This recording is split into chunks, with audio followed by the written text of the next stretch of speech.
अस्सलाम वालेकुम। फूली फूली सी रोटी किसको पसंद नहीं होती। कहते हैं कि जब रोटी फूल जाए तो वो समझो कि बहुत ज़ोर से भूख लग रही है।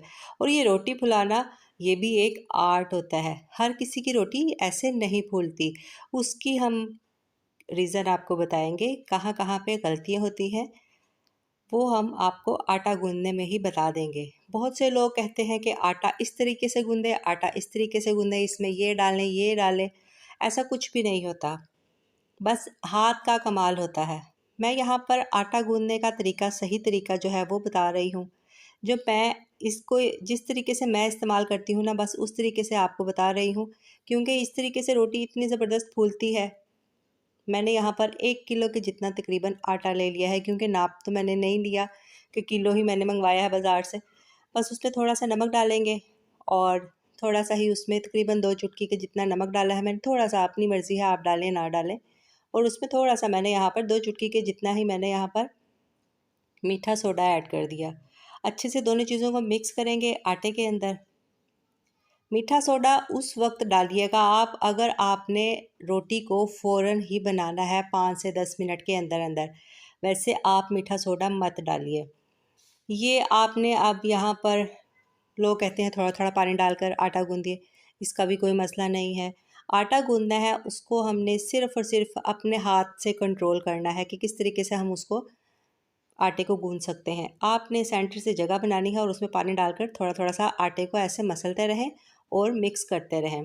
फिर मैंने यहाँ पर तकरीबन जितना अंदाज़े से मैंने 1 किलो आटा लिया है और उसमें मैंने फिर यहाँ पर डाल देने हैं तकरीबन 2 से ढाई जो ग्लास हैं पानी के, वो इसमें जाएंगे।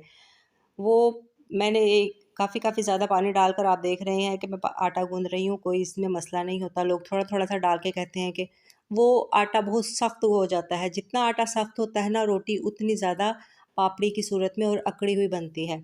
इसका आटा, रोटी का आटा परफेक्ट होना चाहिए, ना ही तो ज़्यादा सॉफ्ट होना चाहिए, ना ही ज़्यादा सख्त होना चाहिए। ये अब देखें, इस तरीके से थोड़ा थोड़ा सा पानी ऐसे डालते रहेंगे हम। आटे को मसलना एक आर्ट होता है, एक तरीका होता है आटा गूँधने का। उसको अच्छे अच्छे से हमने मसल मसल के जो है ना, इस तरीके से आटे को गूँधना है।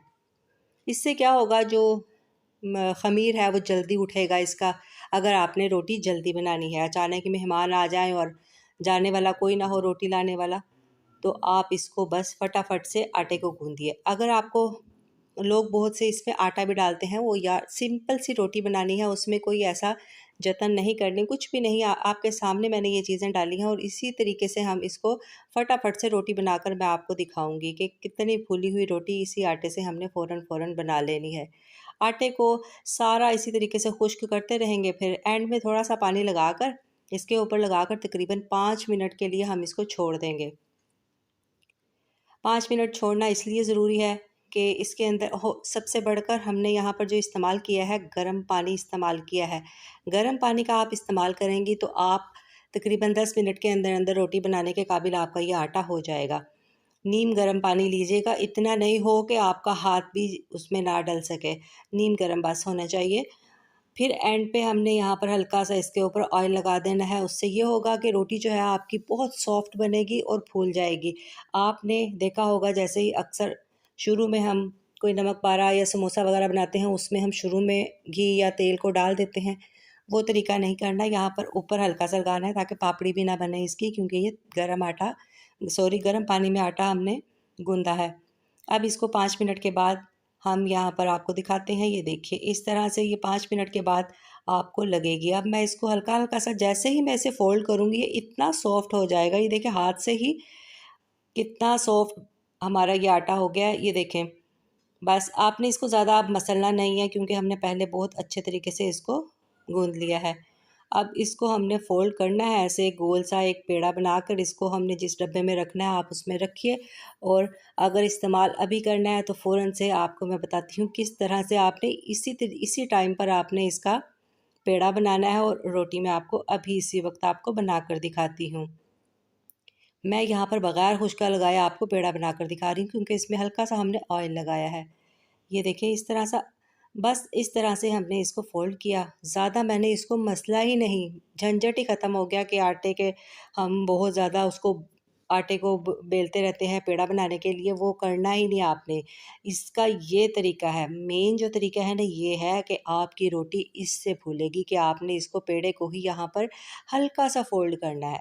आप देखते होंगे कि जब आलू का पराठा बनाते हैं तो सेंटर में हल्का सा हम आलू का मिक्सचर रखते हैं और उसको हल्का सा ऊपर से फोल्ड कर लेते हैं और वो कितना ज़बरदस्त फूल जाता है। सेम इसी तरीके से हमने हल्का सा इसको फोल्ड किया और बस खुशका लगाकर अब इसको हमने बेल लेना है। मैं यहाँ पर आपको पूरी तरीके से बता रही हूँ कि किस तरीके से आपने इसको बेलना है। रोटी आपने देखी शुरू में कितनी ज़बरदस्त हमारी रोटी ये बनकर तैयार हुई थी।